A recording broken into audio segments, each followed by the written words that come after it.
Thank you for joining us today to share your story. It's wonderful to be here, and thank you to your audience for giving us some of your time. Well, the book is a fascinating read of your journey through what has to be every parent's worst nightmare. I was very relieved to hear that your son had a positive outcome after all of that, but what your family went through is pretty horrific. Can you share why you decided to write the book? Certainly, a couple of reasons. First is just as a journalist, it's kind of my job to identify a good story, and 99.99 times out of 1,000, it's something happening to other people. Even 9/11, which is a story that affected me personally, because I lived in Lower Manhattan at the time, wasn't really about me, obviously. In this case, however, I also happened to be kind of living it as opposed to just witnessing it. So that was part of the motivation, in that it looked like it was, a journalistically worthwhile effort. The other part of it, though, was personal, in that I had spent 25 years of my life kind of training my critical facilities on other people's shortcomings and other people's imperfections and other people's errors in judgment or moral lapses. And I was interested to see if I had the capacity and the honesty to kind of focus some of those same skills on myself. You talk in depth about the tricks of the mind and negative thinking and really the impact negative or chronic stress has on our minds. And so I know you suggest that we need an immune system for the mind, and I was wondering if you could talk about that. Yes, well, I want to speak just primarily from my own experience. I'm not a doctor or a therapist, but I can tell you that I've spoken to a lot of people, and I include myself in this. People who just kind of have a free floating anxiety, if you will. We have something to worry about, and if that goes away, it'll just kind of float around and find something else to latch onto, whether or not it has to do with our kids or our houses or our jobs or our relationships or what have you.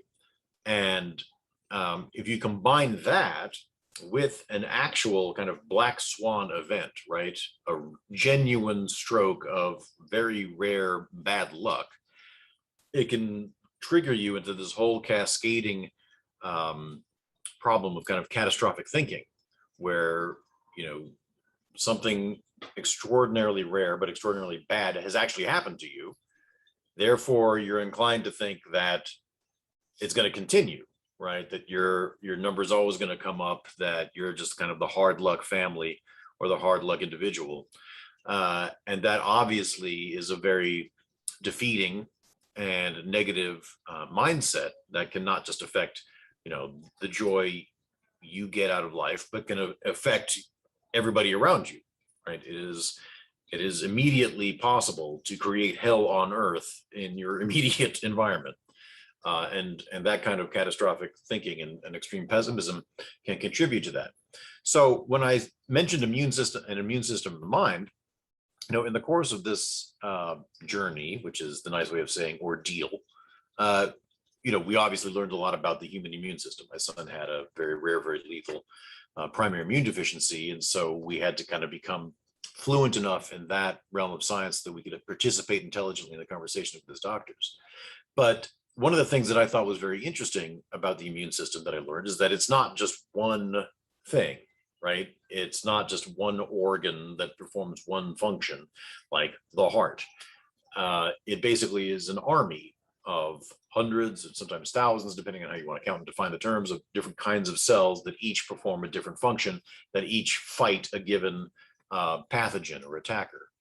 And as the years kind of drew on, and I and my family kind of figured out ways to kind of cope with the situation, it seemed like it was actually a pretty functional metaphor for how we were dealing with things. In other words, when it came time for our minds to try to deal with these kind of constant assaults, we couldn't just have one modality of coping or healing. We had to adopt, a whole kind of Swiss Army knife of different types of tools and different vocabularies, and everything.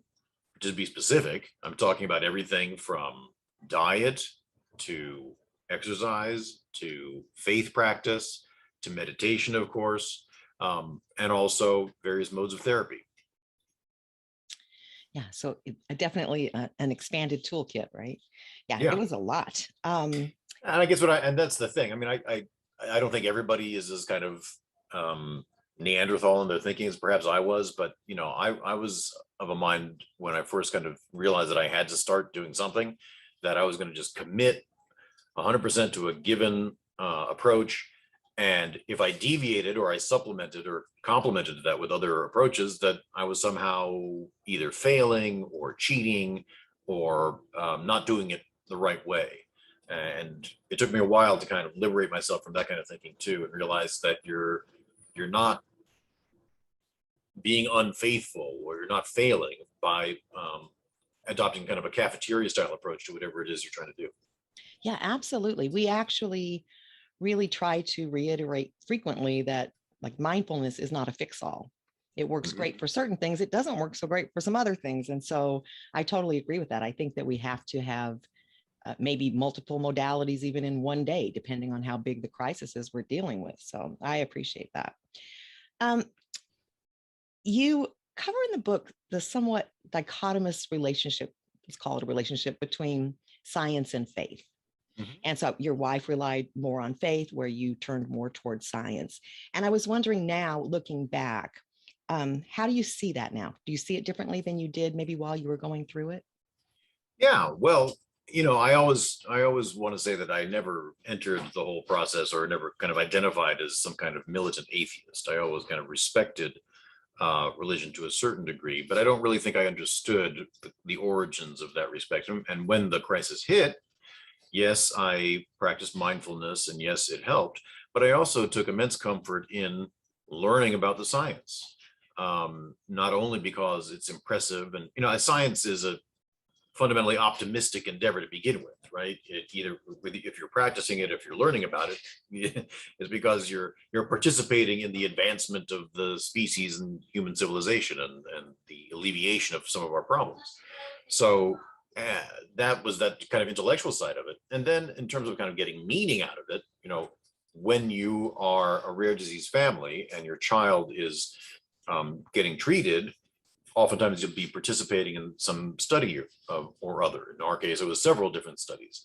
And it also felt very good and ennobling and fulfilling to know that we're somehow in a very small way contributing to this, even if it's only you know, some little sliver of data that is kind of helping them map the phenotype, that is helping them map how their different treatments are working, et cetera, et cetera. So I found the science very encouraging. However, there are there were times, and some very specific moments I can remember, when I realized that the science wasn't going to get you all the way there. Let me just very briefly describe the moment when we were infusing my son's donor cells that would ultimately, you know, heal him and form him a new immune system. We were in the room, the cells were going in, and at that moment, okay, we were, you know, standing at the very edge, the very cutting edge of science. We're the maximum outreach possible. We're at the very border of what was known and what was unknown, right at the interface of our best medicine and human biology.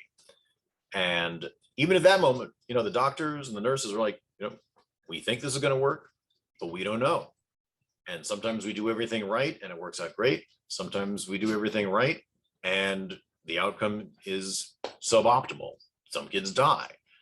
So those moments where, you know, everybody's done their homework, everybody's, you know, practiced the science, and you're literally standing at the mountaintop of all of, you know, human research, and still the only thing that's going to get you forward, frankly, is a leap of faith.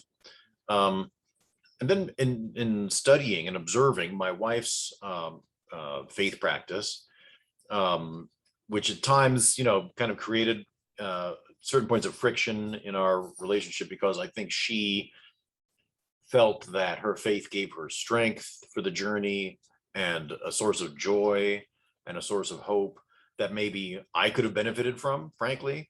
And she kind of, as a result, was being a bit prescriptive, if you will, in terms of how I should approach these questions. So, but kind of putting compartmentalizing that friction aside, which it did indeed cause, but we worked through. One of the things that I was able to learn and observe close up and be really moved by was the degree to which my wife, but also most people of faith, are practicing not because they're superstitious or because they've abandoned all their critical facilities at the church door or whatever, but because they too are finding themselves in positions where they need help. They need to find strength through the journey. They need to find a source of hope and motivation to move on and not collapse in, a kind of corner where nothing but depression and pessimism exist, right? You have to be, especially if you're the parent, you have to have a certain degree of optimism and encouragement and confidence so that your child can also kind of build off that. And so I think a lot of people are that one of the things they're trying to get out of their faith, and to the degree that it works, I think it's a wonderful thing. I think too, and especially in reading about your relationship and about the different approaches, really speaks to the fact that there is no right or wrong involved in it. It's really what speaks to you in that moment. And it doesn't have to be a prescribed religion or a specific, science only and block out everything. I really believe that most people would probably get to that same conclusion toward the end, especially after going through what all of you had gone through. Well, I think one of the big messages, and I'll be very brief, one of the big takeaways also is that, and this is a principle of many religions, not just Christianity, but that's the one that we're most familiar with, is that suffering in the proper context, properly understood and properly directed, can be put to a higher purpose. We're not Stoics. We don't just say, "Thank you, sir, may I have another," and heap on more pain and suffering. But we are cognizant of the fact that in the proper context and with the proper mindset, you can redirect your own suffering and the suffering of those around you and use it as a means of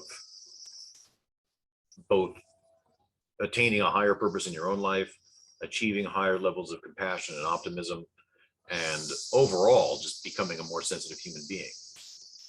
Yeah, I appreciated that you talk about the loving kindness practice. Mm-hmm. And where you also had some challenges with it afterwards, right? With kind of where your mind was going with it. But did you find the mindfulness and meditation tools in your kit? Did you find those to be helpful? And in what ways? Well, not just helpful, but I mean, life-saving, crucial, must-haves. I'm not proud to say this, but for a good chunk of my adult life, I had anger management issues, and I could blame it all on my son's condition. But the fact of the matter is that it predated my son's diagnosis. I will say that the diagnosis obviously, kicked things into a whole other level, not just with anger, but with fear, with depression and sadness. And so the practice of loving kindness, which is something that I learned from Sharon Sollenberg and was able to do not just when I sit, but in the course of going about my day. I found it very helpful to kind of just wish loving kindness on almost every living being I encountered. Now, I didn't do that 24/7, but for a good chunk of, like, say, your commute, I found it very helpful to just, bless is the wrong term, but certainly to wish and try to bestow loving kindness and direct loving kindness towards whatever, a homeless guy in the street, or a guy in $1,000 suit on the subway, or a dog, what have you. Just anything that would help me kind of make immediate and present for me the other person's humanity, and implicitly whatever it is they're going through, their suffering. Now, it's understandable that your ordeal has probably changed some of your perspectives on life, but I really found it interesting when you talk about you're sort of trying to reemerge back into normal living. And it happened to be right at the time when Trump was elected, and the sort of the difference, I guess I would say, between everyone's reactions that you were seeing versus you and your wife's reaction. And the same thing with people, complaining about a vacation that didn't go well or whatever, and that was very difficult for you. And so you talk about it being sort of an emergent pattern of a little bit of a disconnect with other people, but I also saw it as being awake to what's really important and what's not important. And so I was just curious if you think, just as human beings, do we have to suffer really badly before we finally get it, and see that perspective? That's a really well phrased question, and I appreciate you asking me that. Yes, I mean, I would say that I would hope people wouldn't have to suffer before they realize that, for instance, practicing politics as a religion is probably not the best way to align your life, regardless of what your beliefs are. Making your politics, a dogma where there are unquestionable truths, where there are insiders to be accepted and outsiders to be demonized, where there is, unlike a lot of real religions, there's no real room for forgiveness or redemption. That ultimately is, I think, a kind of unhealthy, disproportioned, and kind of toxic approach to how we interact with each other, not just for the other person, but for oneself. I understand that politics is important. Okay, who's president matters, and certainly, wars happen or don't happen depending on who. So I'm not trying to belittle the whole thing, but on a daily basis, most of what we encounter are the people and things in our immediate vicinity. Okay, and the president is, for the most part, an image on a screen. And one of the mindfulness practices that help me is just to be able to detach from that altogether. The funny thing about election night 2016, let me get it right, election night 2016, just coincidentally, I was working at ABC News at the time. I worked for A&E Networks and the History Network right then. But so I was somewhat involved, or at least present for the network's news coverage. And so I was watching it, obviously, and then I was walking around in New York City afterwards. And, New York City, pretty liberal place, people were, despairing, right? And Hillary Clinton had just, not given her victory speech at the Javits Center a few blocks from where I was. So it was like 9/11 had just happened all over again. People were shocked and, visibly upset. Literally earlier that same day, one of our doctors had called me and told me that our son's transplant was actually officially a success, that he was officially cured of his disease, that he was going to live and not die. So I was in the best mood ever. And so the point of that story is to illustrate the broader point that affects a lot of people who go through medical crises, but I think a lot of people in general, which is that you find yourself not feeling how you're supposed to feel at a given time, and you're not really engaged or aligned with the same kind of priorities and responses to given stimuli that a lot of the people in your peer group are. Everybody kind of, in the COVID age now, everybody's kind of been in the same boat, right? Of being de facto immunocompromised in the face of this new pathogen, right? But for years, right, we were one of the very few. I mean, try to rewind in your head back to like April 2020, when everybody was, using Clorox bleach wipes to wipe off their groceries and aging their mail for 3 days before they brought it in, and wearing 3 masks or whatever. I mean, we were never that hardcore. Frankly, I don't think anybody ever needed to be that hardcore. But the point is, we lived kind of in that mindset for a long time, when nobody else was doing it, except the people in our little community of rare disease people. So we've been kind of experiencing some sense of alienation from, most parts of the world for a long time. But again, it's just something you get used to and you learn to accept. Yeah, I did find it interesting too, the sort of the parallels, because of the, you talk about the isolation and having to be so careful because, germaphobe doesn't begin to cover it, like what the pressure must feel like to try to protect your child. But at the same time, that's extremely isolating. And then for you to go through this and sort of in the book, you mentioned that you finished the book right around the time, right before the COVID shutdowns and all of that happened. And you already had the wipes and the masks and everything was already there. And it's like, so it is sharing it on a broader scale, I guess, but of course not with that intense, I can't even imagine, anxiety over, your child. But it is interesting that it kind of happened around the same time. Everything that's happened in the last 5 or 6 years, the same time you were going through all that, a lot of things were happening in the world. And I think that a lot of parents in much better situations, but still very difficult through the pandemic and the shutdown and the isolation and everything, has caused a lot of parents to question their ability to be good parents. And you do talk about that, about the inadequacy or the adequacy, right? So I was wondering if you could talk about that, about how parents, even if they're stressed, they can still do what they need to do, which you're a living example of. So could you talk a little bit about that? Well, yeah, well, the whole my approach to adequacy and what I sometimes call the gospel of adequacy stems from the fact that I think parents are sometimes called upon to be heroes in ways that they may not be equipped to be.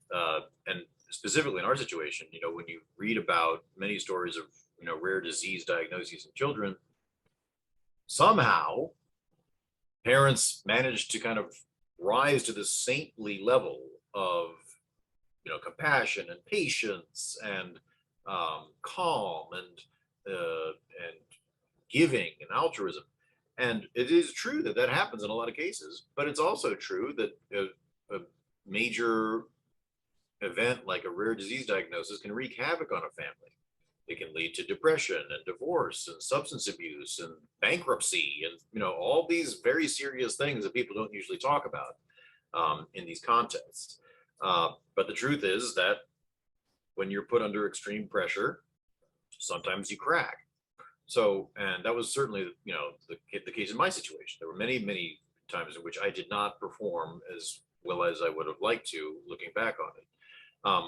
But the moral of the story is that if you acknowledge that, and if you acknowledge your own shortcomings and imperfections and weaknesses, which is not the easiest word for some men to use, you can then kind of do the next step, which is avail yourself of as many modalities of help as you need, and get to the level of adequacy where, like I said, you're executing your responsibilities, you're participating in the decisions, you're relating to the people around you in a constructive way, and most importantly, not making things worse. So true. We're typically our worst enemies, right? So I guess I want to close with just asking how is your son Sebastian now? Is he doing okay? He's doing great. He's about to start fourth grade. In many, many regards, it's as like it never happened. He needs to get checked annually for any kind of long-term lingering organ damage that the chemo might have inflicted on him. But so far, it's so good. And really, we're so blessed every day. We're so grateful for that, largely because we know that it doesn't work out that way for every kid. Right. The medicine is advancing. The ways to both manage and cure the disease are growing every year. There's all sorts of cause for hope, but nevertheless, some kids don't make it, and some kids make it, but they make it through with complications that make their ongoing lives considerably more challenging. So, the book is in fact dedicated to everybody who's had it tougher, because there's plenty of people out there who have, and our success medically is in large part built on the suffering and the sacrifices of other patients who came before who didn't have such good outcomes. Well, it's a fascinating story, and I'm glad it had a happier ending. And I think it's probably very helpful for people going through that process. But I also think it's a interesting, just sort of glimpse into someone that is self-aware, because maybe you didn't think you were at the beginning, but clearly you were self-aware as you were going through it. So I think that speaks a lot to everything we talked about. None of us are perfect. Stuff happens. We can't control it. But what we can do is look inward and try to figure out where we're getting off track, or what's going wrong, or how can we tend to our mind, or how do we take care of ourselves so that we can better take care of other people. And I thought it was a fascinating story, and I really appreciate you joining us today to talk about it. Thank you. You forgot to say that it's funny. It is funny. Okay, it is. It has funny moments. Yes. I don't want people to think that it's just 300 pages of sick and dying kids. I mean, who wants to read that? No, not at all. No, it was really. It was like reading a novel. It was very, again, fascinating journey to follow. And I think for many people, that we're not even aware of how many people are going through things like this because we don't hear about it. So useful You're so right. information too. Yeah. Well, first, thank you again for even taking the time to read the book. And thank you again for having me on and sharing some of your audience's time with me. It's really kind of you and generous. Thank you. And I hope your whole family stays well. Thank you indeed. Yes, we're excited to go back to school and move on. Great.